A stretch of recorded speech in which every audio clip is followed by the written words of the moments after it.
Bismillahirrahmanirrahim. Assalamualaikum warahmatullahi wabarakatuh. Waalaikumsalam warahmatullahi wabarakatuh. Alhamdulillahirabbil alamin. Alhamdulillahilladzi ahalla alaina hilal Ramadan. Asa an yaj'ala hadzal hilal rushdan wa khairan fi ayyamina wa layalina. Asyhadu an la ilaha illallah wa asyhadu anna Muhammadan abdullah wa rasuluh. Allahumma salli wa sallim wa barik ala Muhammadin wa ala alihi wa sahbihi ajma'in, fa amma ba'. Qala Allah ta'ala fil Qur'anil Karim, a'udzu billahi minasy syaithanir rajim. Ya ayyuhan nasu u'budu rabbakumul ladzi khalaqakum الذي خلقكم والذين من قبلكم لعلكم تتقون. وقال تعالى يا أيها الذين آمنوا كتب عليكم الصيام كما كتب على الذين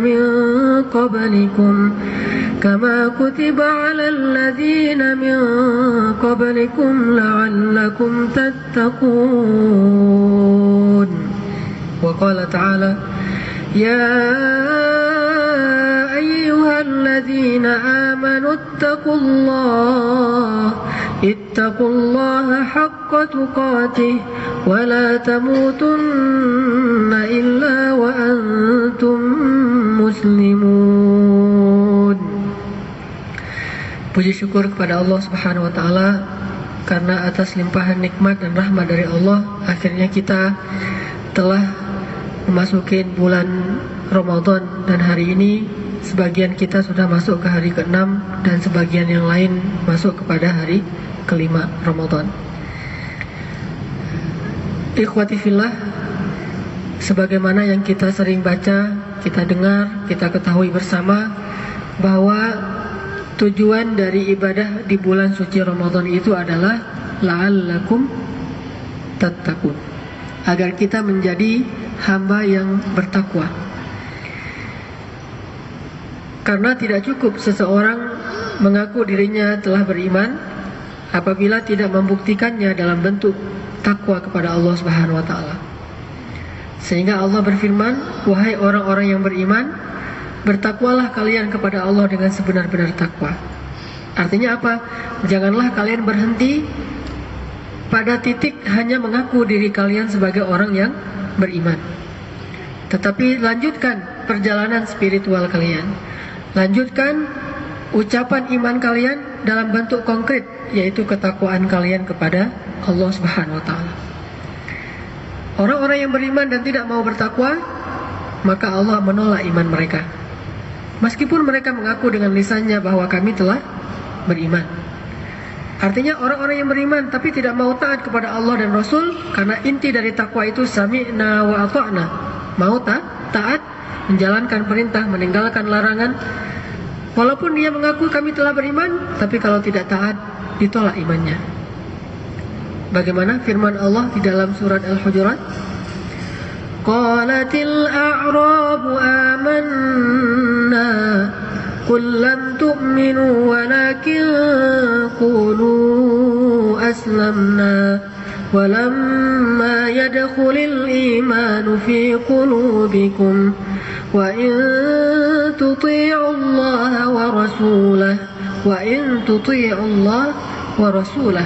Kalau kalian taat kepada Allah dan Rasul, Allah tidak akan menyia-nyiakan pahala dari amal kalian. Tapi kalau kalian tidak taat, walaupun kalian bilang amanna, kata Allah, lam tu'min, kalian belum beriman. Kenapa? Belum takwa. Wa minan nasi man yaqulu amanna billahi wa bil yawmil akhir wa ma hum bimu'minin. Apa maksudnya? Ada orang yang mengaku bahwa kami telah beriman, gak tanggung-tanggung beriman kepada Allah dan beriman kepada hari akhir. Tetapi kata Allah, wa ma hum bimu'minin, mereka bukan orang yang beriman. Kenapa? Yukhadi'un Allah. Di surat An-Nisa Allah menyebutkan secara lebih jelas, innal munafiqin yukhadi'un Allah wa huwa khadi'uhum wa idza qamu ila shalah qamu kusala yura'una an-nas wa la yadhkuruna Allah illa qalila mudzabdzabin. Enggak ada ketakwaan, tidak ada ketaatan. Kalaupun ada sedikit ketaatan, itu pun kusala, malas-malasan. Itu pun riya, memamerkan kepada manusia. Itu pun gak seluruhnya mengingat Allah, illa qalila, sedikit sekali mengingat Allah. Maka orang yang tidak bertakwa kepada Allah ditolak imannya. Karena itulah Allah memanggil orang yang beriman di dalam surat Al-Baqarah 183, ya ayyuhalladzina amanu, kalau kalian ingin menjadi orang yang bertakwa, latihlah diri kalian dengan ibadah kutiba alaikumus syiyam. Dan ibadah puasa adalah salah satu bentuk latihan agar kita la'allakum tattaqun, menjadi orang yang bertakwa. Hari ini kita akan belajar salah satu sifat dari orang yang bertakwa yang harus dimiliki oleh yang bertakwa, terutama yang masih muda-muda, terutama yang masih emosinya bergejolak, terutama bagi mereka yang mudah marah, terutama bagi kita yang terjun ke masyarakat menghadapi berbagai macam tipe manusia. Pasti kita akan sering kepancing emosinya. Bukankah dalam hadis riwayat Bukhari, Nabi SAW bersabda tentang orang yang berpuasa, apabila dia dipancing untuk bertengkar di bulan Ramadan, hendaklah dia mengatakan, sesungguhnya saya berpuasa. Artinya ketika dia dipancing emosinya, dia bisa menahan emosinya. Salah satu latihan menahan emosi itu adalah dengan asyam. Jangan sebaliknya, gara-gara lapar akhirnya gampang marah. Kan banyak tuh, ini lagi lapar nih, jangan mancing-mancing, gitu kan. Lagi lapar jangan mancing-mancing, seolah-olah kalau lapar itu gampang marah. Sampai ada kalimat klise, mending saya nggak usah puasa dulu deh, soalnya saya daripada ntar kepancing emosi, soalnya saya mau mudik nih. Jadi mau mudik macet-macetan, gampang kepancing emosinya, apalagi panas-panas, lapar-lapar tuh. Jadi saya hari ini nggak mau puasa, takut kepancing emosinya. Itu klise banget. Kenapa klise? Karena seharusnya puasa itu menjadi perisai. Asyam junnah, kata Nabi. Puasa itu perisai bagi kita, agar kita terlindungi dari sifat-sifat yang buruk, salah satunya pemarah. Maka di antara ciri orang yang bertakwa yang diinginkan oleh ibadah puasa, la'allakum tattaqun, agar kita bisa menjadi orang yang menahan emosi. Mana ayatnya? Coba buka Al-Quran surat Ali Imran ayat 133 sampai 136. Kita tilawah bareng-bareng. Al-Quran surat Ali Imran ayat 133.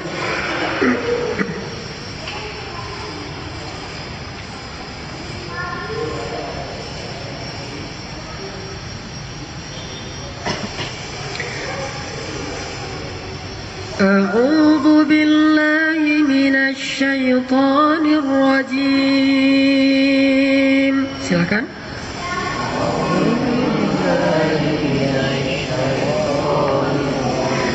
Bismillahirrahmanirrahim.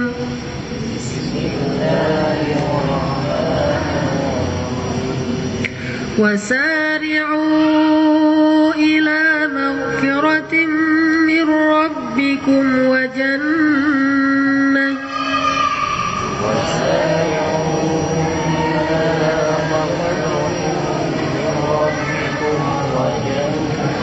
وجنة عرضها السماوات والأرض أعدت للمتقين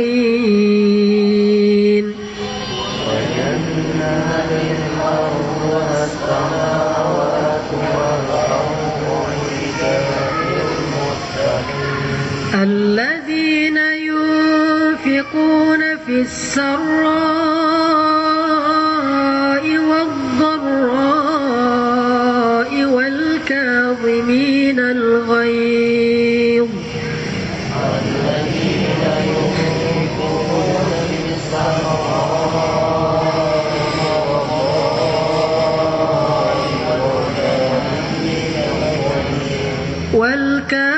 والكاظمين الغيظ والعافين عن الناس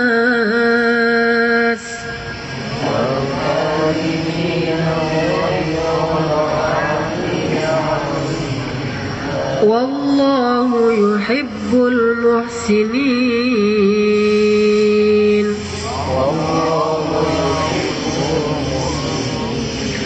والذين إذا فعلوا فاحشة أو ظلموا أنفسهم ذكروا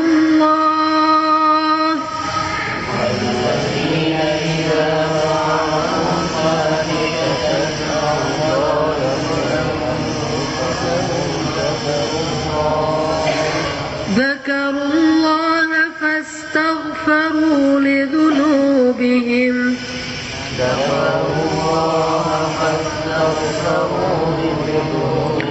ومن يغفر الذنوب إلا الله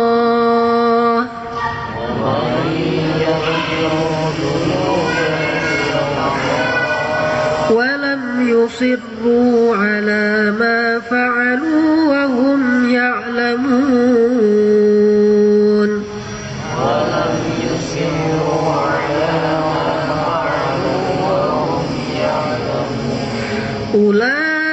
أولئك جزاؤهم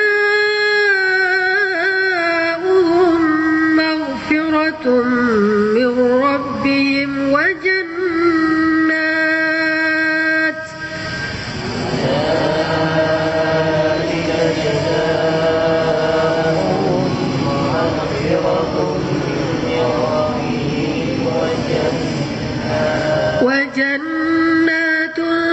تجري من تحتها الأنهار خالدين فيها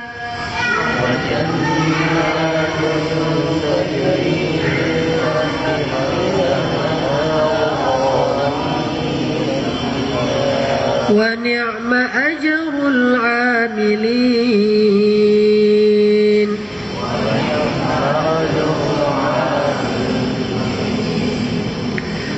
Dan bersegeralah kalian menuju kepada ampunan dari Rabb kalian dan kepada surga yang luasnya seluas langit-langit dan bumi yang telah disiapkan untuk orang-orang yang bertakwa, yaitu orang yang senantiasa menginfakkan hartanya baik dalam keadaan senang ataupun dalam keadaan susah, dan orang yang selalu menahan amarah, dan orang yang selalu dapat memberi maaf kepada manusia, dan Allah sangat cinta kepada orang-orang yang berbuat ihsan.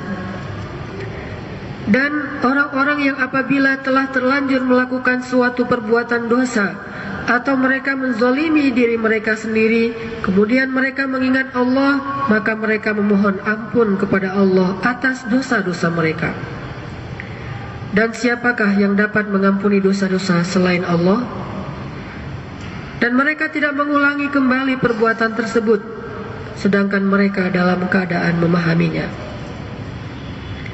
Mereka itulah orang-orang yang balasan mereka adalah ampunan dari Rabb mereka, dan surga-surga yang mengalir sungai-sungai di bawahnya. Mereka hidup kekal di sana, dan itulah sebaik-baik balasan bagi orang-orang yang beramal. Ikhwati fillah, dari sekian banyak sifat orang-orang yang bertakwa yang dijelaskan di dalam paragraf ini, salah satunya adalah kalimat wal kaziminal ghaiz. Orang yang kalau di dalam terjemahan diartikan orang yang menahan marah atau amarah. Apa arti kaziminal ghaiz menurut ahli bahasa, yaitu ahli bahasa Arab? Sehingga nanti kita tahu seperti apa kita menahan amarah kita. Benarkah sesuatu teori dalam ilmu psikologi yang mengatakan kalau misalnya kita marah, maka kita harus mengeluarkan marah kita, walaupun mengeluarkannya dengan cara-cara yang positif. Artinya misalnya kalau ikhwah yang laki-laki sedang marah, maka dia keluarkan emosinya dengan cara olahraga. Kalau ada alat-alat untuk dia pukul-pukul atau dia tendang untuk mengeluarkan emosinya. Tapi bagaimana kalau dia marahnya di jalan, tidak ada alat untuk dia pukul? Dia pukul kendaraannya sendiri, rusak. Kalau nggak rusak kendaraannya, rusak tangannya.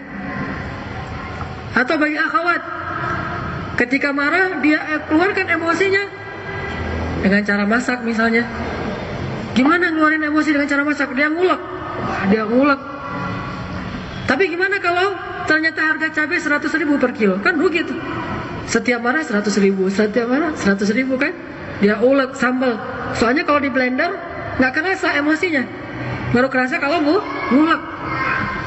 Ya udah diganti dari cabai menjadi tomat misalnya. Tomat cuma 8.000 sekilo, dia ulek. Kata para psikolog. Artinya kalau misalnya kita marah, keluarkan. Terus ngomong aja suka-suka kamu. Wah, teriak. Sehingga kamu bisa plong setelah itu. Udah plong? Belum. Ya lagi terus aja lagi. Kalau orang barat bilangnya usah gitu ya. Ini cara ngeluarin emosi ala psikologi. Benarkah itu? Atau sepenuhnya benar, atau setengahnya benar, atau tergantung bagaimana cara kita menahan emosi menurut ajaran Al-Quran dan Al-Hadis. Di dalam Al-Quran disebut dengan istilah wal kadhiminal ghaiz, orang yang menahan emosinya. Coba kita buka literatur bahasa dari para ulama ahli bahasa. Apa pendapat mereka tentang arti kalimat wal kadhiminal ghaiz? Pertama, kita harus bedakan antara dua istilah marah dalam bahasa Indonesia. Kalau dalam bahasa Indonesia marah, dalam bahasa Arab ada dua istilah. Pertama, al-ghadab, itu juga marah. Atau al-ghayb, itu juga marah. Apa bedanya al-ghadab dengan al-ghayb? Yang dipakai oleh Allah di dalam ayat ini adalah al-ghayb. Di ayat-ayat yang lain nanti Allah pakai al-ghadab. Salah satunya di Al-Fatihah gimana? Ghairil maghdub, bukan orang yang dimarahi ataunya dimurkai atau dikutuk oleh Allah. Apa bedanya marah al-ghadab dengan marah al-ghayb? Kata sebagian ulama bahasa bahwa al-ghayb adalah amal batin. Marah di dalam diri kita disebut dengan emosi, perasaan kita sakit, gejolak yang ada dalam diri kita, mendidihnya emosi kita di dalam tubuh kita sampai membuat badan kita gemetaran karenanya, membuat kita panas karenanya, membuat wajah kita merah karenanya, membuat kita stres karenanya. Itu disebut dengan al-ghayb. Rasa sakit hati, tersinggung, perasaan marah, kecewa, sedih, khawatir, semua ini disebut dengan al-ghayb. Terutama sedih yang berlebihan, al-huzn. Sedangkan al-ghadab adalah amal zahir, marah yang diekspresikan dalam bentuk zahir, perbuatan. Sehingga karena itu al-ghadab boleh dinisbatkan kepada Allah. Allah marah, tapi Allah nggak pernah sakit hati. Allah marah, tetapi Allah tidak pernah dalam keadaan khawatir. Allah marah, tapi Allah tidak pernah sedih. Dalam arti Allah tersakiti perasaannya oleh makhluk, enggak. Itu al-ghayb. Maka al-ghayb tidak boleh dinisbatkan kepada Allah, karena Allah tidak pernah merasakan al-ghayb. Al-ghayb itu salah satu kekurangan, hanya bisa dinisbatkan kepada makhluk, karena makhluk punya kekurangan. Dia merasakan al-ghayb, makanya Allah suruh tahan al-ghayb. Tapi Allah al-ghadab, Allah memiliki. Allah marah, ya. Tapi kalau Allah sedih, Allah sakit hati, Allah ngambek, nggak ada itu. Atau Allah bosan? Mungkin Tuhan mulai bosan. Allah nggak bosan. Kita yang bosan. Allah mah nggak pernah bosan. Bahkan hambanya, kata Nabi apa dalam hadis Qudsi, ada hambanya yang berbuat dosa di siang hari, Allah beri maaf di malam hari. Berbuat dosa di malam hari, Allah beri maaf di siang hari. Terus sampai apa? Matahari terbit di barat. Pernahkah Allah bosan? Enggak. Kita husnuzan saja. Mungkin maksud dari Ebit GAD itu hanya sekedar syair saja. Tapi yang pastinya nggak ada Allah bosan. Karena itu termasuk masuk dalam kategori al-ghail. Kalau marah, ya Allah marah kepada siapa? Orang-orang yang musyrikin wal musyrikat, adh-dhannina billahi dhanna saw, alaihim dairatus saw wa ghadiba Allahu alaihim. Allah marah kepada mereka, ghadiba alaihim. Siapa orang yang Allah marahi itu di dalam surat apa? Al-Fath. Orang munafik, liyu'azzibal munafiqina wal munafiqat wal musyrikina wal musyrikati adh-dhannina billahi dhanna saw, alaihim dairatus saw wa ghadiba Allahu alaihim wa la'anahum. Allah marah, Allah melaknat mereka. Ghadab. Kenapa? Karena mereka kufur kepada Allah, munafik di hadapan Allah, syirik kepada Allah dengan sesuatu yang tidak pantas, sehingga Allah timpakan kepada mereka kemarahan Allah, yaitu siksaan Allah. Maka beda antara marah dengan al-ghail. Kita dalam dakwah misalnya nih, ada orang dakwah, ketika dakwahnya dibantah, lalu dia tersinggung. Ini al-ghaib atau al-ghadab? Dia berdakwah, kasih tahu ke temannya, nggak boleh seorang muslimah itu kelihatan aurat, harus ditutup auratnya, karena ini termasuk nggak boleh diperlihatkan kepada yang bukan mahram. Dan itu ada di Al-Quran, surat An-Nur, surat Al-Ahzab. Kayak kamu udah pasti udah masuk surga aja, kata dia misalnya. Lalu kita tersinggung, itu kira-kira al-ghaib atau al-ghadab? Al-ghaib. Disitulah kata Allah, wal kadhimin al-ghaib. Lalu ada orang di depan umum, dia pacaran, dia pelukan, dia ciuman, atau dia melakukan dosa-dosa fahsya. Fahsya itu dosa-dosa yang menghinakan, atau korupsi, atau maling, atau copet, segala macam. Lalu kita menangkap dia, atau kita nasihati dia dengan bahasa yang lebih keras, dengan suara yang lebih tinggi. Itu disebut al-ghaib atau al-ghadab? Itu ghadab. Di situ tidak al-kadhimin al-ghadab, nggak boleh menahan emosi di situ. Tapi jangan sampai kita menasihati orang yang berbuat dosa dengan ghaib. Kita menasihati orang yang berbuat dosa harus dengan ghadab, bukan dengan ghaib. Mumpung nih, ya orang yang mau udah saya incar-incar dari dulu tuh, mana kesalahan dia, pas dia punya kesalahan di blow up, dibesar-besarin, di hiperbola bahasanya, terus di bulan-bulanan terus saya tunjuk-tunjuk. Ini marahnya pakai al-ghaib, bukan pakai al-ghadab. Kalau pakai al-ghadab dia nasihati, atau kalaupun suaranya lebih keras, tetap kata-katanya itu tidak ada kutukan, tidak ada ejekan, tidak ada perolok-olokan. Tetap yang disampaikan itu nasihat, itu namanya ghadab. Pernahkah Nabi ghadab? Beberapa kali Nabi ghadab. Tapi pernahkah Nabi ghaib? Nabi nggak pernah ghaib. Beliau berusaha untuk tidak pernah ghaib. Tapi kalau ghadab, ya. Contoh Nabi ghadab gimana? Di dalam kitab Riyadhus Shalihin dijelaskan hadis tentang bahayanya ghibah. Suatu saat Nabi pulang dari rumah Sofiyah. Sofiyah itu siapa? Istri Nabi dari keturunan Bani Israel, Yahudi. Pulang dari perang Khaybar, Nabi menikah dengan Sofiyah. Sampai di Madinah, Aisyah cemburu banget sama Sofiyah.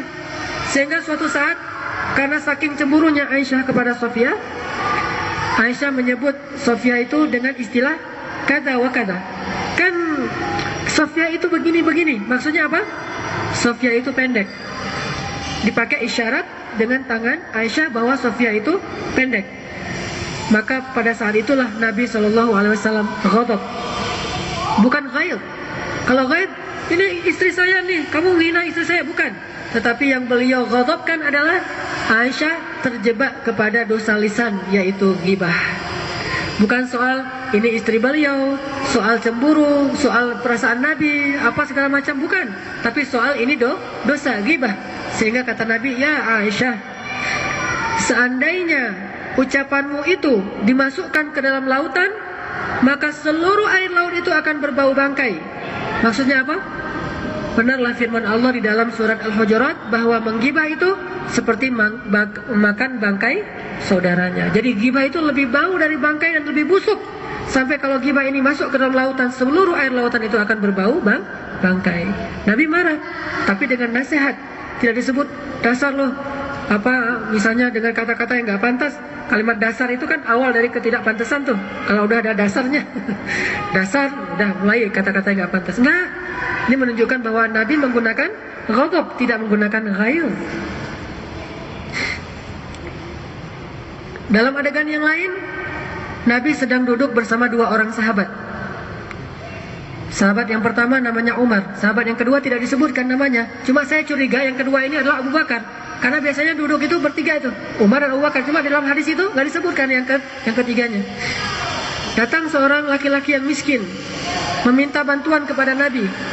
Karena Nabi nggak punya apa-apa, akhirnya Nabi mengatakan, pergilah ke si fulan, orang kaya maksudnya, pergilah ke si fulan, minta kepada dia, bilang nanti saya yang akan bayar. Jadi Nabi berhutang demi membantu orang ini.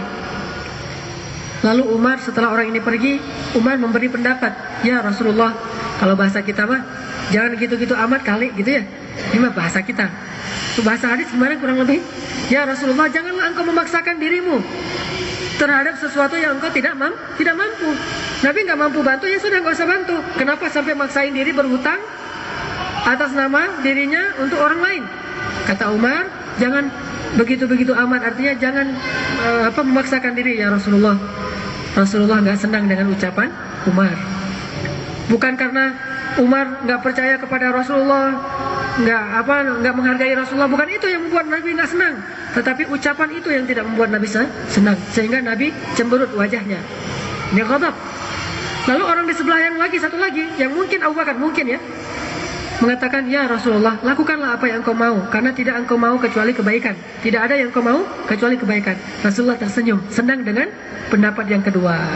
Maksudnya apa? Di situ juga Nabi pernah ghadab. Dalam beberapa urusan Nabi pernah ghadab, pernah marah, tetapi marahnya Nabi selalu dalam bentuk karena Allah Subhanahu wa taala dan sifatnya baik. Cara marahnya baik dan modelnya adalah ghadab, bukan ghail, bukan sakit hati, bukan memendam perasaan dalam hatinya yang kemudian nanti suatu saat akan meledak, bukan. Benar-benar karena Allah Subhanahu wa taala. Itulah sebabnya para ulama membedakan al-ghail dengan al-ghadab. Dan kata Allah wal kadhimin al-ghail, bukan wal kadhimin al-ghadab. Al-ghadab pada tempatnya tidak boleh ditahan. Memang seharusnya disampaikan, ditegaskan, tetapi tetap dengan cara-cara yang baik. Ini bedanya al-ghail dengan al-ghadab. Jadi kira-kira apa al-ghail? Perasaan tersinggung, sakit hati, marah, dendam, sedih, kecewa yang berkecamuk dalam hati kita, itu disebut dengan al-ghail. Lantas apa arti menahan al-ghail, menahan amarah ini? Kata ulama, menahan al-ghail artinya sakata alaih. Dia menahan al-ghail itu kalau dia marah, dia menahan lisannya, agar ketika dia marah, ketika dia tersinggung, dia tidak mengeluarkan atau menumpahkan marahnya dalam bentuk ucapan-ucapan yang tidak baik. Itu berarti kadhimin al-ghail. Diam ketika marah, itu kadhimin al-ghail. Siapa sahabat Nabi yang diam kalau dimarahi atau ketika marah? Dijuluki dengan panggilan Abu Turab, Ali bin Abi Thalib. Panggilannya Abu Turab. Apa arti Abu Turab? Bapak tanah.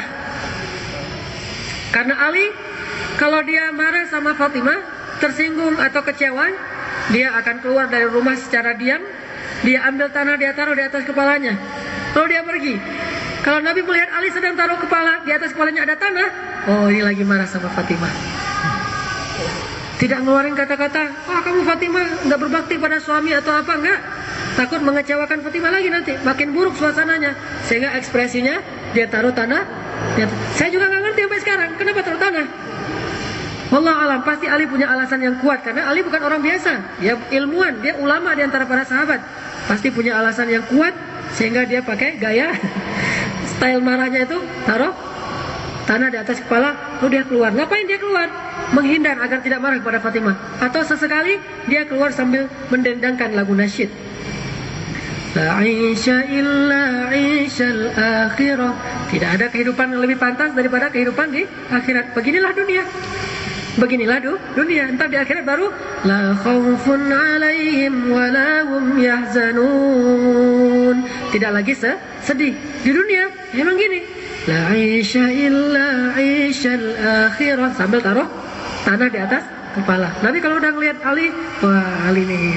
Makanya Nabi manggil Ali dengan panggilan Abu Turab, Bapak Tanah.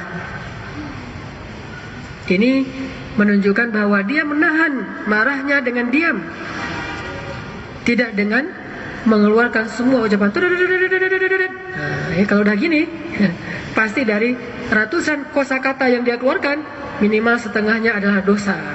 Setengahnya adalah dosa. Kalau Abu Bakar, kalau dia lagi marah, dia taruh batu di dalam lidahnya. Unik-unik juga sahabatnya. Ada yang naruh tanah, ada yang naruh batu. Kalau dia lagi marah atau dia takut omongannya salah, dia ambil batu, dia taruh di bawah lidahnya. Jadi dia kayak apa? Kayak ngemut permen. Tapi bukan permen, rasanya pahit, batu. Karena dulu mungkin nggak ada permen, atau mungkin seharusnya kurma aja kan bisa taruh kurma di sini. Nggak, batu dia taruh. Dia taruh batu, akhirnya nggak bisa ngomong. Menahan amarah, menahan lisan dari mengucapkan kalimat-kalimat yang tidak baik. Karena Nabi SAW bersabda, yang paling banyak memasukkan orang ke dalam neraka itu adalah lisannya dan kemaluannya, hawa nafsunya. Dan yang paling banyak memasukkan orang ke surga adalah ketakwaannya kepada Allah dan kemuliaan akhlaknya kepada sesama manusia. Ternyata ketakwaan, yaitu menahan amarah, paling banyak memasukkan orang ke dalam surga. Sakat, dia diam. Walam yudhirhu, dan dia tidak menampakkan marahnya. Ini arti kaziminal ghaid, tidak menampakkan marahnya. Sebisa mungkin orang nggak tahu kalau dia marah apa enggak. Walaupun ada kondisinya juga. Kadang-kadang kondisinya parah banget, memang orang tahu kita marah. Tetapi setidaknya marahnya kita masih ketahan, tidak sampai dia tumpahkan dalam bentuk ucapan ataupun perbuatan yang tercela. Ini arti kaziminal ghaid yang pertama menurut ahli bahasa. Yang kedua, arti kaziminal ghaid seperti para ulama bilang kazamatis saqo. Artinya apa? Kalau para ulama menyebut istilah, orang-orang Arab menyebut kazamatis saqo, kaziminnya apa? Sungai. Kaziminnya sungai itu artinya sungainya udah penuh air. Itu kaziminnya sungai. Ini istilah yang biasa dipakai keseharian. Kalau misalnya sungai itu penuh air disebut kazamatis saqo. Air sungai itu penuh. Atau ina. Kalau misalnya kita nahan air di ember, kalau airnya udah penuh di atas ember itu tapi nggak meluap ya, penuh saja, lalu ditutup embernya, maka itu disebut dengan kazamatis saqo. Artinya airnya sudah penuh. Apa hubungannya dengan kaziminal ghaid? Ketika emosi itu memenuhi diri kita, ketika emosi itu memenuhi pikiran kita sehingga kita jadi gelap. Kan banyak orang yang gelap gara-gara emosi. Ketika emosi itu memenuhi hati kita sehingga kita jadi sesek. Itu juga banyak orang yang sesek gara-gara emosi. Ketika emosi itu memenuhi seluruh pembuluh darah kita sehingga banyak orang yang stres akhirnya stroke gara-gara emosi. S2 tuh, stres akhirnya stroke. Gara-gara emosi. Emosi apa? Sedih, khawatir, kecewa, pikiran terus-menerus. Ini namanya ghaidh. Maka dari arti yang kedua ini dapat kita pahami, kaziminal ghaidh itu adalah ketika emosi yang begitu panas, begitu penuh dalam diri kita, dia bisa menahan diri. Ini orang yang kaziminal ghaidh. Yang ketiga, al-kazamah kata ulama, atau kaziminal ghaidh kata ulama, ma yasuddu bihi majral ma. Sesuatu yang dipakai untuk menahan aliran air. Itu artinya kazimin. Kazamah. Misalnya keran nih. Ketika keran itu ingin kita tutup, maka apa yang kita lakukan? Kita putar dia kan? Itu berarti sedang menahan aliran air, disebut dengan kazamatil ma. Kaziminal ma, menahan keran air, menahan aliran air, itu kazimin. Atau kalau udah kita putar, ternyata airnya masih menetes karena kurang rapat, kita kasih benda yang seukuran dengan mulut keran sehingga airnya benar-benar tersumbat dan tidak keluar. Itu namanya proses kadhamah atau kalbimin, menahan aliran air. Maka dari pemahaman ini dapat kita pahami, ternyata kalau kita sedang amarah, kita sedang emosi, bukan dikeluarkan, tetapi ditahan, disumbat. Walaupun emosinya udah penuh, tetap disumbat, tetap ditahan, sehingga tidak ada yang keluar walaupun setetes. Disebut dengan kadhamah, ma yasuddu bihi majral ma, menahan air sehingga tidak keluar sedikit pun. Begitulah maksud Allah dalam istilah wal kadhiminal ghaidh. Allah menginginkan agar kita menahan ghaidh kita, setiap tetes dari emosi kita tidak keluar sedikit pun dan tidak diekspresikan dari jalan keluar yang lain. Karena kalau air itu misalnya nggak keluar di sini, keluar di tempat lain, berarti tidak kadhamah. Misalnya ada paralon, kita tahan di sini, kan nggak keluar airnya tuh, tapi lubang di sana sehingga keluar dari sana, itu namanya bukan kadhimin karena masih keluar airnya.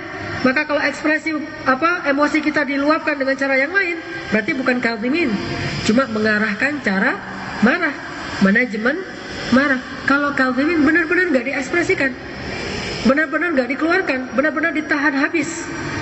Maka dari pemahaman ahli bahasa ini menunjukkan bahwa ada perbedaan antara teori psikologi dengan teori Al-Quran.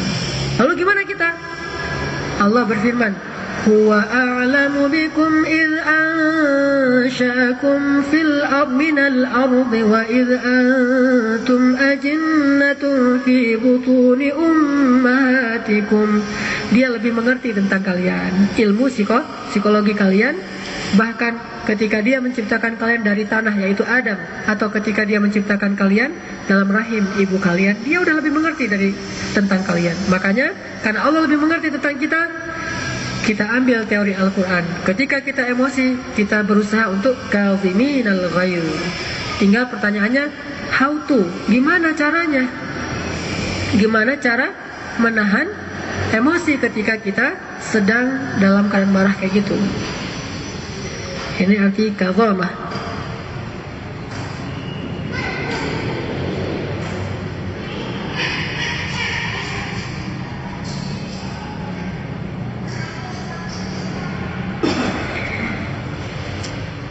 Bagaimana cara kita menahan emosi? Pertama, kita harus faham bahwa menahan emosi itu adalah suatu kebaikan. Itu yang harus kita paham. Karena kita tidak akan punya spirit semangat melakukan sesuatu kecuali kalau kita tahu itu menguntungkan. Kita harus sadar bahwa kalau kita tahan emosi, kita untung. Bukan orang itu yang untung, tapi kita. Kalau kita tahan al-ghaidh, bukan al-ghadab, kita tahan al-ghaidh, kita untung tuh. Bukan orang itu yang untung. Selama ini kenapa kita tidak tahan dengan al-ghaidh? Karena kita pikir kita rugi, dia yang untung kalau kita tahan. Baru sama-sama rugi kalau kita luapkan, kalau kita tumpahkan, baru biar puas hati saya, gitu kan? Kalau enggak belum puas saya, biar dia tahu diri, biar dia juga ngerasain apa yang saya rasakan. Kita ingin sama-sama sakit. Tapi kita ubah mindset kita bahwa ternyata menahan emosi itu sebuah keuntungan dan kebaikan yang luar biasa di sisi Allah Subhanahu wa taala. Dari sisi mana Ustaz menahan emosi itu kok disebut kebaikan? Kita baca hadis-hadis tentang keistimewaan menahan emosi. Pertama, menahan emosi atau amarah adalah salah satu bentuk sifat sabar. Siapa yang meragukan baiknya sifat sabar? Dan salah satu bentuk sifat sabar adalah menahan emosi. Dan Imam Ibnul Qayyim Al-Jauziyah menyebut bahwa akhlak seorang muslim itu ada 4 secara umum. Garis besarnya ada 4 akhlak muslim itu. Pilar-pilar akhlak mulia. Pertama dan yang paling utama, sabar. Sifat utamanya seorang muslim, sabar. Itu yang paling utama. Setelah sabar, iffah. Iffah. Kalau orang Bandung nyebutnya iffah. Orang Indonesia nyebutnya iffah. Atau orang kita nyebutnya ipah. Nang Ipah. Itu dari kata Ifah. Atau mungkin namanya Syarifah dipanggil Ipah. Ifah atau Ifah atau Ipah artinya apa? Menjaga kehormatan diri. Yang ketiga, pilarnya akhlak mulia kata Imam Ibnu Qayyim al-Jauziyah adalah syuja'ah, berani. Berani. Dan yang keempat, al-adlu, adil. Yang keempat, adil. Nah, salah satu dari 4 akhlak yang paling mulia ini adalah justru yang paling di depan, yang paling pertamanya as-sabru, sabar. Innallaha ma'as-sabirin wa basyiris sabirin. Sabiru wa sabiru, isbiru wa sabiru. Sabarlah dan kuatkanlah lagi kesabaran kalian. Dan salah satu bentuk sabar adalah ketika kita dipancing emosi kita. Sabar di situ adalah sabar yang luar biasa nilainya di sisi Allah. Wa basyiris sabirin. Sampaikan berita gembira kepada orang yang sabar. Maka kita harus tahu, tidak disebut seorang muslim kecuali apabila dia bersabar. Tidak diterima iman seseorang kecuali apabila dia bersabar. Ahasiban nasu an yutraku an yaqulu amanna. Apakah manusia mengira akan dibiarkan saja mengatakan amanna? Wahum la yuftanun, sedangkan mereka tidak diuji lagi? Pasti diuji.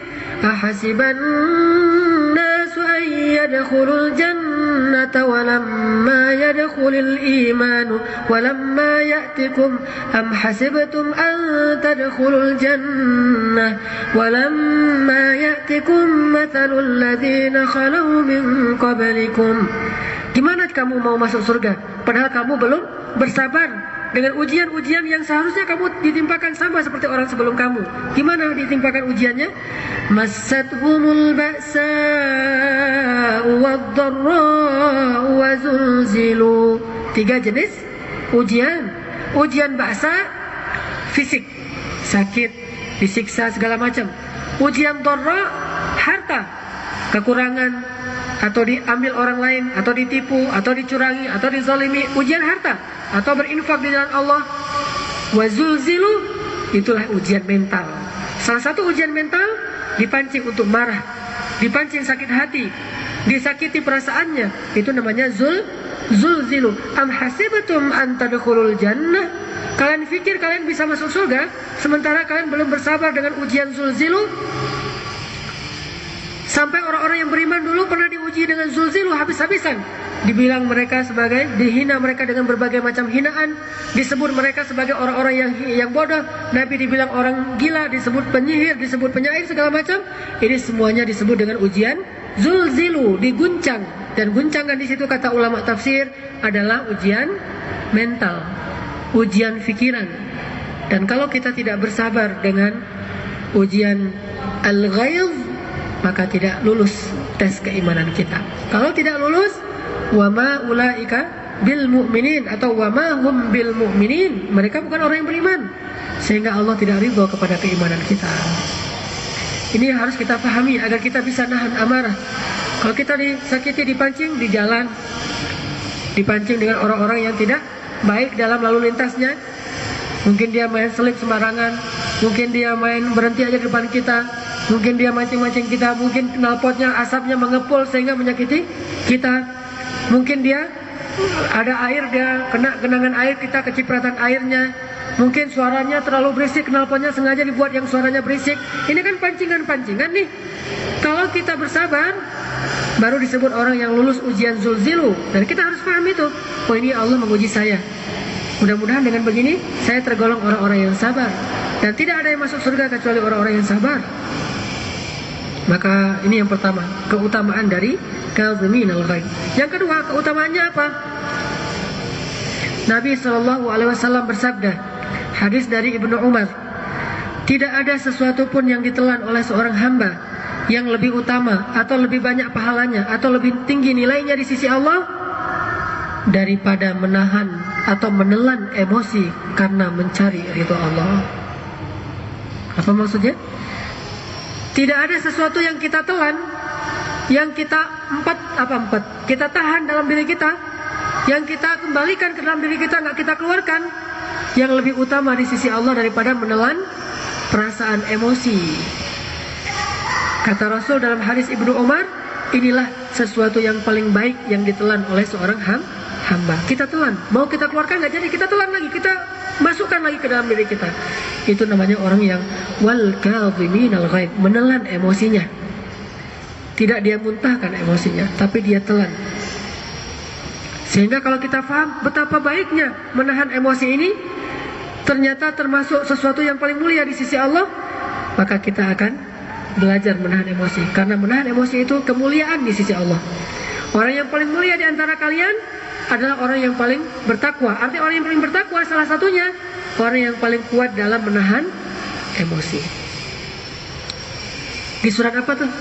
Orang yang paling mulia di antara kalian yang paling bertakwa? Surat Al-Hujurat. Suratnya tentang apa? Tentang heterogennya kehidupan manusia. Ya ayyuhan nasu inna khalaqnakum min dzakarin wa untha wa ja'alnakum syu'uban wa qabaila lita'arafu. Ya wahai manusia, telah kami ciptakan kalian dari laki-laki dan perempuan, dan kami jadikan kalian heterogen, berbagai macam suku, berbagai macam bangsa, berbagai macam karakter, berbagai macam kebiasaan, berbagai macam tipe manusia. Baru Allah bilang, inna akramakum indallahi atqakum. Yang paling mulia di antara kalian yang paling bertakwa. Artinya yang paling bertakwa apa? Menurut pembicaraan kita hari ini, yang paling kuat menahan emosinya. Kenapa dia tahan emosi? Karena dia hidup dengan berbagai macam tipe manusia. Kita berhadapan dengan syu'uban wa qabail katsirah, dengan berbagai macam golongan, kelompok, ormas, dan segala macam mazhab, tipe manusia, segala macam. Maka yang paling kuat menahan emosi ketika dia bergesekan dengan orang lain, dia yang paling mulia di sisi Allah SWT. Makanya kata Nabi, tidak ada yang lebih mulia sesuatu yang ditelan oleh seorang hamba daripada menelan emosinya.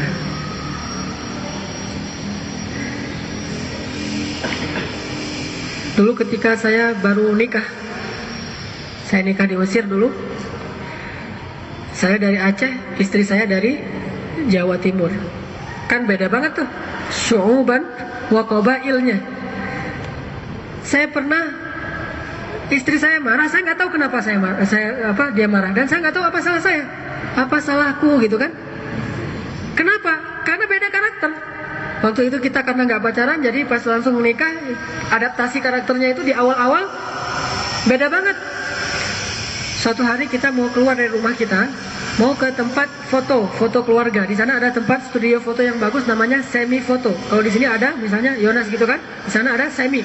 Kita mau ke Semi, siap-siap. Laki-laki kan kalau siap-siap cepat kan, ambil aja baju langsung pakai, kan nggak ada dandan-dandanan. Bahkan bedak juga nggak pernah pakai kan? Pernah pakai bedak? Nggak pakai bedak, langsung udah selesai. Saya pakai baju baju kayak koko gitu, pakai celana, udah selesai. Nggak perlu, paling rambut saya juga pendek, nggak perlu disisir juga, nggak akan kelihatan, nggak rapi. Istri kalau perempuan kan beda, emang tabiatnya perempuan, apalagi mau foto, pilih dulu. Kalau pink semua, kalau ungu semua, sampai jam-jamnya ungu, cincinnya ungu, segala brosnya ungu. Kalau perlu bibirnya, lipstiknya ungu gitu kan. Nah, tapi nggak gitu-gitu amat. Maksudnya ini lagi dandan. Agak lama dandannya. Saya bilang, ayo bah dalam bahasa Aceh, bahasa mengajak. Ayo dong kalau bahasa Betawi mah. Ayo dong gitu kan. Dong itu dalam bahasa Acehnya bah. Dalam bahasa Aceh, dong itu adalah bah. Ayo bah, maksudnya ayo dong. Istri saya memahami bah itu kayak moh gitu. Moh apa moh? Bahasa Jawa. Pokoknya kasar gitu. Bah itu dalam pemahaman dia kasar. Ayo bah. Dia tersinggung dengan kalimat ayo bah. Akhirnya dia nggak mau ngomong, langsung pergi. Saya tinggalkan, kunci pintu rumah dulu. Dia pergi langsung. Kebetulan pas depan rumah kita itu ada tram. Tram itu kayak kereta yang di tengah kota gitu, yang kayak angkot tapi kereta kan. Dia langsung naik gerbong yang depan. Saya di belakang kejar. Jadi kayak film gitu kan. Kejar di belakang, dia udah naik ke dalam gerbong. Saya kejar, akhirnya saya dapatnya gerbong yang belakangnya. Saya ngintip dari jendela, dia udah turun atau belum, dia udah turun. Dulu kan kita nggak pakai HP, cuma saya aja yang pakai HP, dia nggak pakai HP. Akhirnya saya ngintip dari gerbong, udah turun belum? Kalau belum turun saya tungguin. Pas dia turun, saya buru-buru turun karena dia langsung tutupin pintu. Saya langsung turun. Akhirnya kita jalan diam-diaman sampai ke semi. Di semi difoto, sampai sekarang masih kita simpan. Nih foto pas lagi ngambek, foto keluarga lagi ngambek. Saya juga nggak enak soalnya. Gara-gara apa? Salah dia bukan, salah saya bukan. Yang salah siapa? Faham yang salah. Salah Pak? Faham. Kenapa? Syu'uban wa qabaila lita'arafu. Supaya kalian saling kenal, supaya kalian tahu, oh ternyata setelah ta'aruf, oh versi orang Aceh itu dong versi orang Betawi, oh nggak kasar. Itulah kata Allah, kalian itu berbagai macam karakter. Saya juga gitu, ketika dia ngucapin sesuatu yang saya nggak ngerti, saya pikir itu nggak pantas banget untuk suami. Gaya ngomongnya misalnya, gaya gaulnya orang Jawa dengan gaya gaulnya orang Aceh beda. Misalnya di Aceh itu perempuan harus bisa masak, wajib bisa masak. Salah satu seleksi menantu di Aceh itu kalau datang ke mertua itu disuruh masak. Coba kamu bisa masak apa? Gitu tuh. Kalau nggak bisa masak, nggak lulus seleksi. Cari lain yang bisa masak. Namanya perempuan itu hanya tuh jadi tukang masak. Bahkan kalau di TV-TV chef itu banyak laki-laki. Tapi kalau di Aceh tradisinya perempuan harus bisa masak. Minimal masaknya 3 macam dan harus enak. Bukan cuma bisa ngedadar telur, enggak, harus enak. Gimana telur biar enggak angus, tebal tapi dalamnya matang. Sibuk banget nih dengan urusan makanan, karena orang Aceh senang makan. Nah pas istri saya beberapa kali nggak masak, karena kita sama-sama mahasiswa nih, dia lagi S2, saya lagi S2, akhirnya sibuk dengan belajar sendiri-sendiri. Saya tanya, di dapur nggak ada apa-apa nih? Nggak ada, kan saya masih bawa budaya Aceh nih, istri harus masak. Kok nggak masak? Beli aja kata dia. Tersinggung saya, karena di Aceh apabila seorang perempuan mengatakan beli, itu nggak terhormat, itu nggak bagus tuh, nggak mulia lah dalam urusan ini kan budaya ya. Akhirnya saya tersinggung, ternyata itu nggak benar. Yang benarnya ya ngapain mempersulit diri sendiri kan? Kalau beli ya beli aja. Kebetulan di sana juga ada warung Thailand. Kalau Padang nggak ada di Mesir, ya ada warung Thailand. Masakan Thailand itu enak-enak. Cuma gara-gara budaya tadi akhirnya muncul lagi salah paham. Lagi-lagi si paham salah. Nah, ini menunjukkan bahwa syu'uban wa qabail, sehingga Allah memberi nasihat kepada kita dalam urusan ta'arafu, bergaul dengan syu'uban wa qabail ini. Nasihatnya apa? Inna akramakum 'indallahi atqakum. Orang yang paling mulia di antara kalian yang paling kuat menahan emosinya, karena itu bagian dari atqakum, ketakwaan. Yang paling kuat menahan emosinya. Salah satu makna dari atqakum di ayat itu, bisa menahan diri kalau dia berbeda, bersinggungan, bergesekan, karena emang nggak bisa sama persis dalam organisasi. Karakternya macam-macam.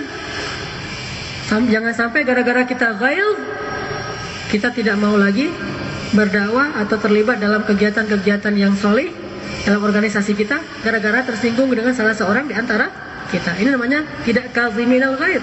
Kita harus mengorbankan ghaid kita demi kepentingan umat.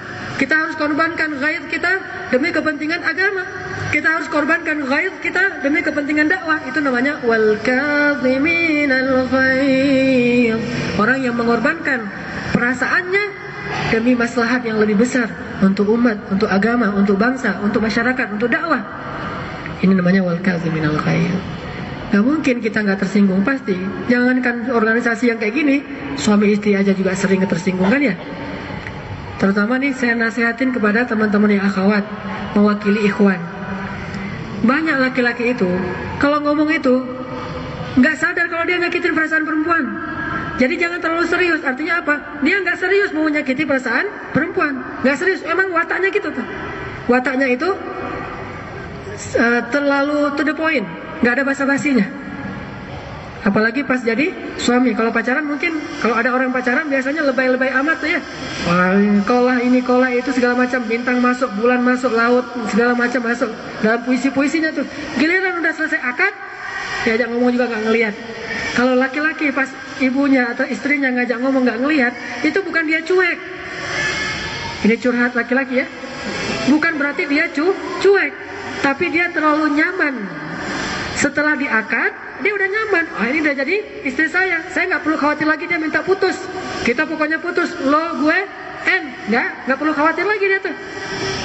Makanya dia udah nyaman aja tuh. Laki-laki tuh tipenya gitu. Ketika udah merasa nyaman, kelihatannya cuek gitu. Padahal bukan cuek. Udah nyaman, udah aman, rasanya udah nggak perlu khawatir. Pas lagi ta'aruf, dia khawatir kan, disabet orang di tengah jalan. Akhirnya dia agresif banget, ngasih puisi segala macam, hadiah apa itu juga. Kalau ngomong dia perhatiin. Kenapa? Karena belum aman. Ketika aman udah santai dia. Itu rahasia laki-laki. Jadi jangan tersinggung dulu. Laki-laki juga gitu. Jangan berpikir perempuan itu bengkok dalam arti keliru. Enggak. Kita sering salah memahami arti sesungguhnya perempuan fa innal mar'a khuliqat min dhila wa inna a'wajud dhila a'laha. Perempuan diciptakan dari tulang rusuk dan tulang rusuk itu bengkok. Apa maksud dari hadis Nabi itu? Bahwa tulang rusuk yang bengkok itulah yang melindungi jantung kita. Kalau dia lurus, jantung kita pasti akan tidak nyaman dengan detak-detaknya. Ini tulang rusuk nih, jantung kita. Kalau dia tulang rusuknya lurus, maka jantung kita itu nggak bisa bergerak dengan leluasa. Maka dia ngalah, dia bengkok begini. Sehingga ada tempat untuk jantung. Makanya kata Nabi maksudnya apa? Perempuan itu memberikan kenyamanan bagi laki-laki. Sehingga tujuan dari pernikahan itu tujuannya apa? Litaskunu ilaiha. Supaya kamu bisa sakinah kepadanya. Supaya kamu bisa nyaman bersamanya. Karena laki-laki yang sendiri nggak nyaman. Nyaman nggak sendiri? Nggak nyaman sendiri.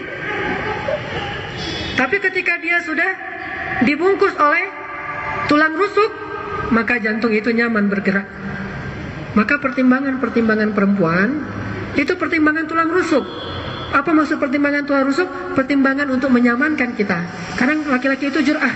Apa arti jur'ah dalam bahasa Indonesia? Sembrono. Kurang pertimbangan, main sembarangan aja akhirnya nyesel. Ada teman saya pergi ke Tegalega, dia nggak ada janggutan, dia senang banget dengan saya karena janggutan saya panjang. Dia kata dia, saya pengen janggutan kayak Ustadz, tapi nggak bisa. Pernah saya pergi ke Tegalega, ada orang di Tegalega jualan obat janggut, tahu sendiri kan? Wah, ini ampuh sekali, diambil dari Irak langsung di negeri 1001 malam, dan sekali pakai langsung janggutan. Hati-hati jangan salah, kalau sedikit saja salah nanti jadi kayak monyet katanya. Kebetulan orangnya emang janggutan yang jualan itu, dan dia bulunya banyak. Saya dulu juga kata dia buka gini, saya juga dulu juga pas pakai obat ini nggak sengaja, belum cuci tangan, saya pegang tangan saya, akhirnya tangan saya banyak bulu kata dia gitu kan. Orangnya percaya, laki-laki kan gampang percaya tuh. Istrinya liatin aja. Ibu-ibu kan kalau belanja banyak pertimbangannya. Kalau laki-laki nggak ada pertimbangan, yang penting ada duit. Baru pertimbangan kalau nggak ada duit. Kalau perempuan ada duit pun pertimbangan. Kalau laki-laki kalau ada duit, kebetulan ini orang kaya. Oh gitu ya. Yang penting bapak kalau pakai ini kayak balsam gitu, jangan lupa cuci tangan. Entah nggak sengaja megang-megang wajah, wajahnya kayak monyet. Oh gitu ya. Yakin banget kan? Dia beli berapa? 5. Kata istrinya, coba dulu beli 1, nanti kalau cocok baru beli lagi. Kan bener kan? Pertimbangan rusuk itu namanya tuh. Kalau tadi nggak ada pertimbangan, nggak apa-apa lah, juga 15 ribuan beli 5. Akhirnya bawa pulang ke rumah, dia pakai bukan numbuh, malah datangin semut. Dia pakai mau tidur, dia pakai gini, oh malam-malamnya ada banyak semut di sininya. Kenapa? Nggak mungkin ada mengandung gula atau apa manisnya, nggak tumbuh sampai sekarang. Kata istrinya, tuh kan nggak mau dengar sih kata istri. Ini namanya tulang rusuk. Perempuan itu bengkok. Kenapa dia bengkok? Karena dia melindungi jantung, sehingga jantung itu sakinah bergerak. Maka sayanglah perempuan kalian. Istausu bin nisa'i khairan kata Nabi. Bersikap baiklah kepada perempuan. Sesungguhnya perempuan itu bengkok. Kalau kalian terlalu keras, dia akan patah. Kalau kalian membiarkan, maka dia tetap bengkok. Artinya apa? Kalau kalian sedikit mengalah, kalian akan nyaman dengan kebengkokan perempuan itu. Kalau kalian sedikit mengalah, maka kalian sendiri yang akan merasa nyaman dengan kebengkokan perempuan itu. Selama ini diartikan gimana? Perempuan itu salah terus. Kalau kalian terlalu keras, dia akan patah. Kalau kalian biarkan, dia salah terus. Ini pemahaman. Baca dulu syarah hadisnya. Baca dulu gimana penjelasan para ulama tentang hadis itu. Artinya bukan salah terus. Justru itulah sunnatullah terhadap perempuan, memberi kenyamanan bagi laki-laki. Ini rahasia keduanya nih. Laki-laki itu terlalu belak-belakan. Tapi nggak ada maksud menyakiti perasaan perempuan. Ntar pas perempuannya udah ngambek baru dia nyesel. Kenapa saya salah ngomong gitu kan? Besok saya janji deh nggak akan salah ngomong lagi. Besok itu lagi tuh. Namanya juga susah nggak mengubah karakternya tuh. Kecuali orang-orang yang khusus banget ya. Tapi balik lagi kayak gitu. Jadi ibu-ibu atau akhwatnya jangan tersinggung. Begitu juga laki-laki. Kalau banyak pertimbangan dari perempuan, jangan pikir dia bengkok. Justru gara-gara itulah kita menjadinya nyaman. Beli juga di Tegalega terus nih ceritanya. Beli lagi di Tegalega antena. Antenanya gimana? Kecil. Tidak usah pasang sampai 100 meter. Tidak usah apa segala macam. Tidak usah ribet-ribet. Ini buatan anak dalam negeri. Belum sudah lulus uji, cuma belum diizinkan oleh pemerintah. Saya sudah jual kepada bapak-bapak. Harganya murah. Jadi bapak-bapak pakai ini langsung dapat parabola. Parabola kecil, harganya 10.000. Parabola 1,5 juta. Beli sama dia 3, karena TV-nya di rumah ada 3. Kata istrinya 1 dulu, enggak 3. Ternyata pas dipasang, wow, banyak lalatnya, banyak nyamuknya, nggak ada apa-apa. Ini gara-gara apa? Tidak menggunakan tulang rusuk, langsung bergerak sendiri, tidak ada pelindungnya, sehingga dia gampang terluka, gampang rugi, gampang rusak, gara-gara tidak ada bungkus pelindungnya, kemasannya itu adalah tulang rusuknya yang bengkok. Dan tulang rusuk yang ini adalah yang paling atas. Ini menunjukkan bahwa semuanya punya karakter. Tinggal lagi gimana kita wal kaziminal ghaidh. Kita berdakwah, jangan berharap berdakwah itu semudah beribadah. Enak mana beribadah dengan dakwah? Enak ibadah. Orang yang ahli ibadah dimuliakan, dipuji. Oh hebat ya, dia ahli tahajud. Hebat ya, ahli puasa Senin Kamis atau puasa Daud. Hebat ya, ahli tilawah, hafal Al-Quran, ngajinya bagus. Kan dipuji kan? Tapi kalau dakwah bukan dipuji, malah dihujat. Orang yang berdakwah difitnah, dihujat, digembosi, dijelek-jelekin, ditinggalkan.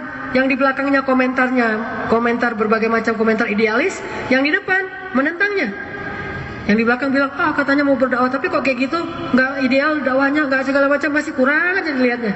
Tapi dia nggak turun, di atas saja tuh, duduk sambil komentar. Sementara yang di depan, yang kita dakwahin, lari dari kita dan menghindar dari kita. Itu resiko dan nasibnya para dai, nasibnya para aktivis dakwah. Dan salah satu aktivis dakwah yang merasakan itu adalah para anbiya. Semua para anbiya dan para aktivis dakwah itu merasakan, sehingga mereka diberikan semacam briefing oleh Allah, tahan emosi kalian, wahjurhum hajran jamila, atau tinggalkan mereka, jangan terlalu dekat dengan mereka, ucapkanlah kalimat wa qul lahu qaulan layyinan. Allah suruh bersabar, wasbir. Wahai Muhammad, bersabarlah. Kenapa? Karena kita bersinggungan dengan orang-orang yang sedang direcokin kepentingan mereka. Pasti kita nggak akan nyaman. Tapi kalau pergi ke masjid, duduk kayak gini, siapa yang jelek-jelekin kita? Malah pulang dari mana? Dari masjid. Masya Allah, pulang dari masjid gitu kan? Mulia kita. Itikaf 10 hari di masjid, makin mulia kita. Coba itikaf sehari aja di kantor pemerintahan. Udah, langsung ubahnya banyak. Kenapa? Menghadapi berbagai macam problem yang ada di dalam kantor itu, dengan sistemnya yang korup, dengan banyak orang-orang yang korup, dengan kepentingannya yang banyak, dengan banyak orang munafik yang menjilat pada kita. Sementara di belakang sana orang berteriakin kita beramai-ramai bahwa kita belum ideal. Ini resiko dakwah. Disitulah butuh alam nashrah laka sadrak, lapang dada. Tapi nilainya di mata Allah, para dai ini lebih mulia, jauh di atas para abid, walaupun sama-sama mulia. Kalau saya jadi seorang ustadz dengan jadi seorang dai yang turun ke jalan, enakan mana? Saya jadi ustadz, datang disambut di pintu, ustadz, disenyumin. Ada yang protes saya? Nggak berani protes. Atau kalau saya salah ngomong, dimaklumin aja, namanya juga manusia. Ustadz juga kan manusia. Ketemu di jalan, disapa, segala macam. Kadang-kadang dikasihin hadiah, ada yang datang ke rumah bawain. Kemarin ada yang datang ke rumah bawa ubi, bawa segala macam, baru pulang dari Tasik, bawa segala macam. Walaupun di rumah saya juga bingung ini mau diapain. Ustadz enak tuh, coba dai. Malah sebaliknya, dia wajah mereka tidak akan senang pada dia. Si'atil wujuh, wajahnya nggak enak banget kepada para dai yang turun langsung kepada masyarakat. Makanya jadi seorang murabi lebih enak daripada jadi seorang dai. Jadi seorang abid lebih enak lagi tuh daripada jadi seorang dai. Maka dalam bekal dakwah kita Bulan Ramadan ini bulan pembekalan agar kita kadhiminal ghaid dalam berdakwah. Apalagi dakwahnya di masjid. Saya tahu masalah-masalah di masjid. Rata-rata masalah di masjid itu adalah masalah yang muda dengan yang tua, yang junior dengan yang senior. Itu sering. Di mana-mana kayak gitu. Rata-rata masjid masalah antara dua generasi yang udah nggak nyambung ini. Yang tua pengennya gini-gini aja, yang muda pengennya inovasi, ada perubahan, ada apa gerakan apa segala macam. Kata yang tua-tua, nggak usah terlalu ribet-ribet lah, udah aja kita jalani apa yang sudah ada segala macam. Terjadilah clash. Di situ kita harus belajar wal kadhiminal ghaidh, menahan, jangan gampang tersinggung. Ada sebuah adegan ketika Umar bin Khattab sedang khutbah. Umar waktu itu khutbah jadi Amirul Mukminin, khutbah pakai baju baru. Di antara jamaah yang ikut mendengar khutbah Umar, ada seorang laki-laki namanya Salman Al-Farisi, sahabat juga kan? Salman duduknya gini. Nggak peduli, kayak kurang nyaman gitu. Biasanya kan dia dengerin gitu kan, penuh dengan perhatian. Ini duduknya resah gitu. Umar tanya, "Ya Salman, kenapa kamu resah? Ada masalah apa?" Kata Salman, "Ya Amirul Mukminin, kalau engkau bertanya aku akan menjawab. Saya tidak akan nyaman duduk di sini mendengar nasihat ilmu dari engkau sampai engkau menjelaskan dari mana asal baju yang kau pakai itu." Salman nggak mau mendengar ilmu dari seorang guru yang pakaiannya, makanannya itu dari makanan yang haram. Makanya Salman masih belum yakin ini dari mana, khawatir dia. Sehingga dia tanya, dari mana baju yang kau pakai? Kok sekarang baju baru? Biasanya bajunya biasa, sekarang baru dan bagus. Apakah Umar tersinggung? Apakah Umar bilang, udah ciduk bawa ke penjara? Enggak kan? Enggak tersinggung. Padahal dia presiden. Umar tersenyum dan mengatakan, "Ya Abdullah ibnu Umar, anaknya Umar. Ya Abdullah, bangun. Jelaskan kepada Salman, dari mana baju ini?" Kata Abdullah, "Ya Salman, baju ini adalah baju hadiah saya untuk ayah saya. Karena saya lihat ayah saya nggak punya baju yang bagus untuk tampil di depan, saya kasih hadiah." "Oh gitu, kalau gitu saya akan duduk mendengar," kata Salman. Umar tidak tersinggung. Sementara banyak orang karena senioritasnya segala macam, ketika dinasihati sama adik kelasnya atau yang juniornya, dia merasa tersinggung. Udah nggak usah banyak. Atau seorang ustadz dikasih tahu, dia merasa tersinggung karena merasa dipermalukan. Enggak. Malu itu apabila kita berbuat salah dan tidak mau memperbaikinya. Tapi kalau kita salah atau tersalah lalu memperbaikinya, orang yang bertakwa bukan orang yang nggak pernah berbuat salah. Justru kata Allah di ayat 135, "Walladzina idza fa'alu fahishatan aw zalamu anfusahum dzakarullah." Orang yang bertakwa, orang yang berbuat fahisyah, ya kan? Orang yang berbuat dosa, menzalimi diri sendiri, tetapi fastaghfaru, bertaubat kepada Allah. Dan Allah nggak pernah bilang aku mencintai orang yang bersih. Allah hanya bilang aku mencintai orang yang membersihkan diri. Karena nggak ada yang bersih. Bahkan Nabi bersabda dalam hadis Muslim, seandainya semua kalian tidak berbuat dosa, Allah akan binasakan kalian mengganti dengan generasi yang berbuat dosa, lalu Allah akan menerima taubat mereka. Artinya apa? Jangan malu kalau kita ternyata ketahuan salah lalu diperbaiki, dinasihatin, ditegur. Ada seorang ustazah ngajarin tahsin. Namanya juga manusia kan, bisa aja dia lupa atau keliru. Ternyata dia salah menyebut istilah tajwid. Ditegur, diralat sama muridnya. "Ustazah, kalau nggak salah menurut saya ini bukan idhar, tetapi ini idgham." "Udahlah, kita nggak usah sibuk dengan istilah lah," kata dia. "Pokoknya baca aja gimana saya suruh." Emosi. Ini namanya tidak kadhiminal ghaid. Gengsinya tinggi amat. Syekh saya, Syekh Tariq Faris, beliau ngambil S2 di 2 fakultas di Al-Azhar. Satu fakultas bahasa, satu lagi di fakultas syariat. Dan beliau hafiz Al-Quran dengan 10 qiraat. Ketika beliau buat tesis untuk sidang S2-nya di syariat, beliau menuliskan satu gaya bahasa yang tidak dipahami oleh pembimbing beliau, profesor di fakultas syariat. Sehingga beliau dipanggil, "Tarik sini. Ada apa Syekh? Ini paragraf ini rancu," kata pembimbingnya. "Rancu gimana? Ini bahasanya nggak kayak gini, nggak tepat ini bahasanya. Saya tahu kamu dari jurusan bahasa juga, tapi menurut saya ini salah." Apa kata Syekh Tarik? Kalau begitu, bagaimana pendapat Syekh? Firman Allah SWT di surat Fulan, ayat Fulan, dibacakan ayatnya yang bahasanya sama dengan bahasa ini. Baru ngeh. Dan pastinya ulama Al-Azhar semuanya hafiz, nggak ada yang nggak hafiz. Mungkin dia nggak ngeh aja ke ayat itu, baru profesor ini ngeh. Apa kata profesor ini? Kalau begitu, kamu yang benar, saya yang salah. Ini namanya kaziminal ghaib. Dia korbankan emosi dan egonya demi sesuatu yang lebih benar. Jangan terlalu kekeh memegang pendapat walaupun itu sudah terbukti salah.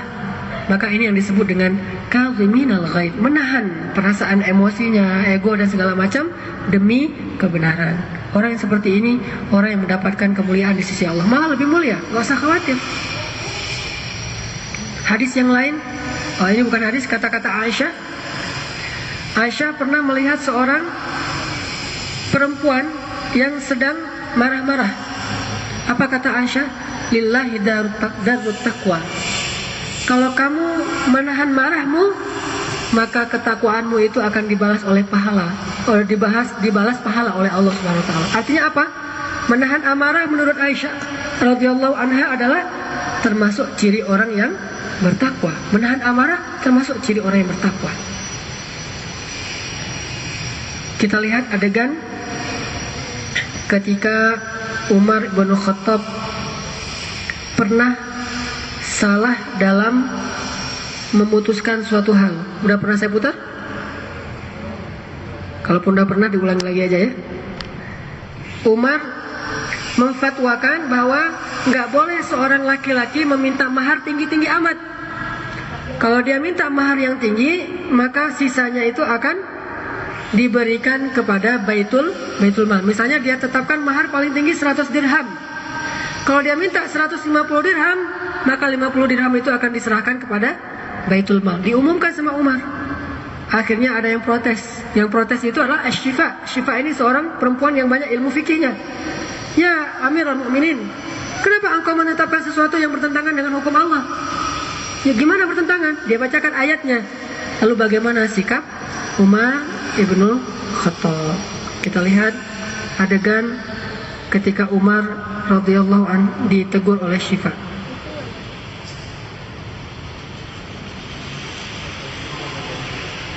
Ada orang yang datang kepada Umar mengeluhkan tingginya mahar perempuan. قد أغلى الناس المهورة فعجزنا عن الزواج ألا تأمرهم أيها الناس قد شكى إلي بعضكم زيادة المهور حتى أصاب الشباب منها عنتا وضاقت بهم سبل الزواج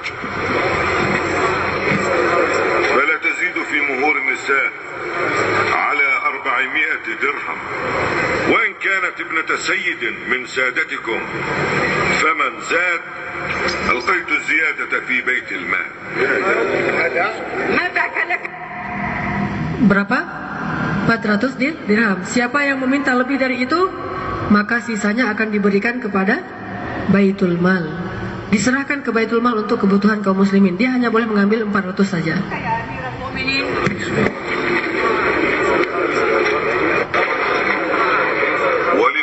لأن الله تعالى يقول وإن أردتم استبدال زوج مكان زوج وآتيتم إحداهن قنطارا فلا تأخذوا منه شيئا أتأخذونه بهتانا وإثما مبينا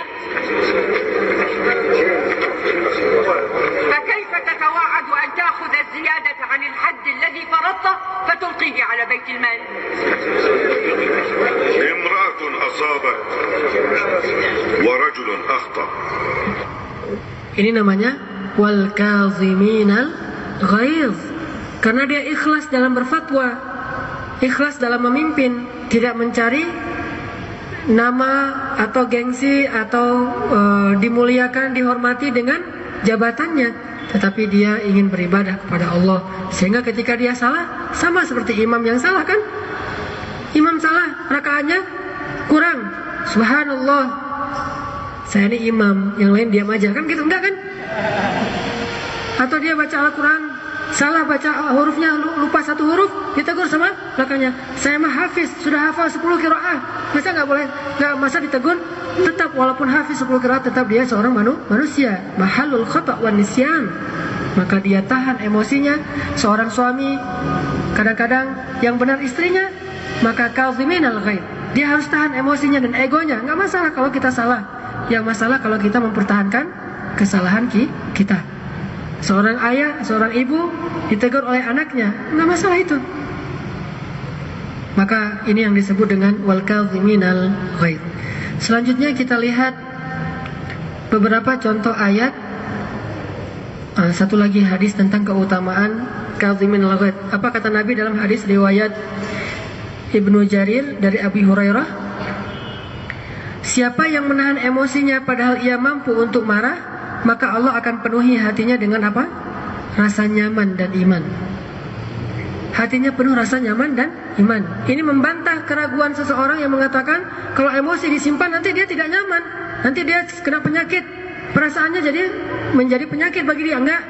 Kata Nabi, siapa yang menahan emosinya ketika dia mampu, maka Allah akan mala Allah Ta'ala qalbahu amnan wa imanan. Allah akan memenuhi hatinya dengan rasa nyaman dan iman.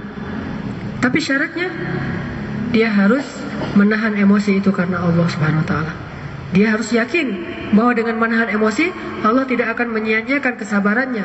Allah akan berikan balasan kesabaran itu dengan balasan yang jauh lebih baik di sisi Allah, yang digambarkan di awal paragraf surat Al-Baqarah Ali Imran 133, jannah arduhas samawati wal ardh, atau 136, jannatin tajri min tahtihal anhar, atau maghfiratan min 'indi rabbihim, ampunan dosa di sisi Allah. Ketika kita menahan emosi, Allah mengampuni dosa-dosa kita.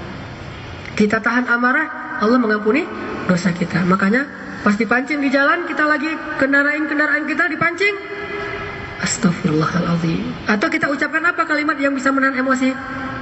La haula wa la quwwata illa billah. Kata Nabi, la haula wa la quwwata illa billah adalah obat untuk 1000 macam penyakit. Salah satunya alham dan algham. Apa itu? Perasaan emosi dalam diri kita. Mengobati 1000 macam penyakit. Salah satunya adalah alham, algham. Alham itu keinginan-keinginan yang berlebihan. Algham itu rasa-rasa yang tidak nyaman dalam hati kita. Itu bisa diobati dengan la haula wala quwwata illa billah. Pas kita dipancing, la haula wala quwwata illa billah. Jadi para sahabat sering mengucapkan kalimat ini ketika mereka dipancing emosi. La haula wala quwwata illa billah. La haula wala quwwata illa billah. Sehingga kita bisa menahan emosi kita. Dan kalau begitu caranya, insya Allah nggak akan stres kok gara-gara nahan emosi. Kita tahu bahwa kita untung. Apalagi kalau kita paham hadis Nabi dari Husain. Kata Husain, aku mendengar kakekku bersabda. Apa kata kakeknya Husain? Jika ada 2 orang yang berselisih atau bertengkar, yang pertama sekali mengajak damai, dialah yang pertama masuk surga. Ada 2 orang nih, sampai putus silaturahimnya, sampai diam-diaman. Yang pertama sekali mengajak damai, dialah yang masuk surga lebih awal. Kalau di Al-Waqiah itu ada 3 golongan manusia di akhirat kan? Wa ashabul maimanati ma ashabul maimanah, wa ashabul mash'amati ma ashabul mash'amah, was-sabiquna as-sabiqun ulaikal muqarrabun. Siapa yang paling utama dari 3 golongan ini? Was-sabiquna as-sabiqun, itu yang paling utama. Walaupun nanti ada juga yang baik golongan kanan, tetapi yang lebih utama sabiqun as-sabiqun. 2 kali kalimat sabiqun. Apa maksud 2 kalinya? Sabiqun fid dunya fahumus sabiqun fil akhirah. Yang dia di dunia itu berlomba-lomba dalam kebaikan. Salah satunya berlomba-lomba dalam membangun silaturahim, memaafkan orang lain. Nanti dia yang di akhirat berlomba-lomba masuk surga lebih dulu. Maka kalau kita punya masalah, kita pertama yang mengajak damai, yang meleraikan masalah itu, yang menyambung silaturahim ketika dia diputuskan. Suami istri, istrinya disakitin perasaannya dengan kata-kata suami yang kurang menghargai. Marah sebentar, dia diam, lalu dia renungkan, dia ingat hadis Nabi yang masuk surga pertama, yang pertama kali mengajak damai. Akhirnya dia keluar dari kamarnya bilang, Papa mau minum apa? Walaupun masih emosi, mau minum apa? Si papanya juga dalam keadaan emosi masih ngomong, masih request juga. Kopi juga nggak apa-apa. Padahal marah tapi minta kok kopi. Dikasih kopi itu. Ini mau ditambahin gula nggak? Papanya udah mulai luluh kan hatinya. Mau ditambahin gula nggak? Udah cukup, udah manis, semanis rupa kamu. Nah ini kan udah selesai kan masalahnya kan? Walaupun nggak senyum. Siapa yang pertama masuk surga di antara orang ini berdua? Yang pertama nawarin minum. Pura-pura lupa aja nih dengan masalah. Kalau yang belum nikah belum tahu rasanya.